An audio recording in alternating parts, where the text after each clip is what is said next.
Well, it's been run by a bunch of radical lunatics, and we're getting them out. USAID, run by radical lunatics, and we're getting them out. Donald Trump ক্ষমতা গ্রহণের পর মাসখানেক সময় পার হতেই আমেরিকায় বড় পদক্ষেপ নিয়েছেন। নির্বাচনের আগেই তিনি স্পষ্ট করে দিয়েছিলেন যে সরকারি খরচে ব্যাপক কাটছাঁট করা হবে এবং এর অধীনে ব্যাপক হারে সরকারি কর্মচারীদের অপসারণ করা হতে পারে।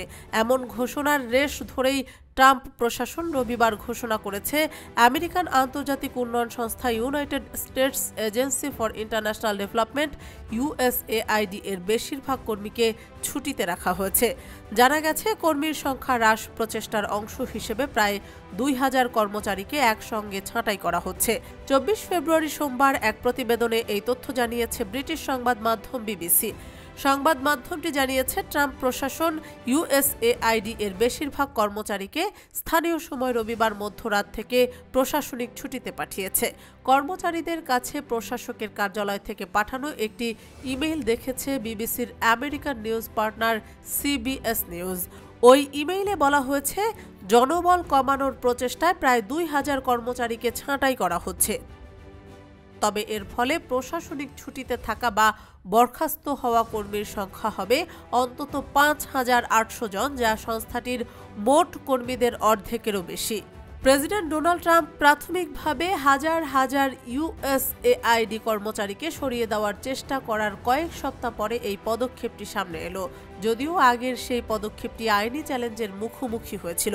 সে সময় যুক্তরাষ্ট্রের একজন ফেডারেল বিচারক সাময়িকভাবে আমেরিকার বিদেশি এই সাহায্য সংস্থাকে কর্মীহীন করার জন্য ট্রাম্প প্রশাসনের পরিকল্পনা স্থগিত করেছিলেন। তবে গত শুক্রবার তিনি রায় দেন এই স্থগিতাদেশ স্থায়ী হবে না।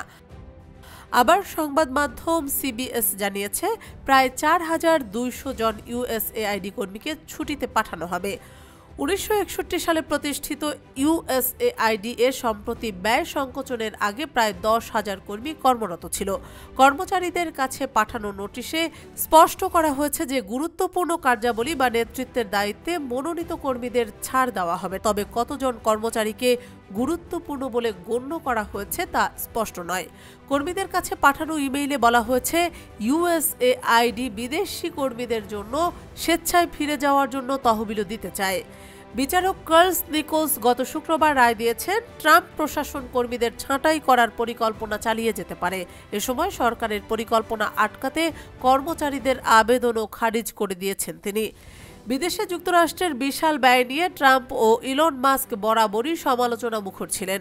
USAID তাদের হতাশার প্রধান লক্ষ্যবস্তু হয়ে উঠেছে। সংস্থাটিকে তারা অতিরিক্ত উদার ও অপচয়ী বলে অভিযুক্ত করেছেন। তাই এই সংস্থাটিকে কর্মী শূন্য করে দেওয়ার উদ্যোগ হাতে নিয়েছেন তারা।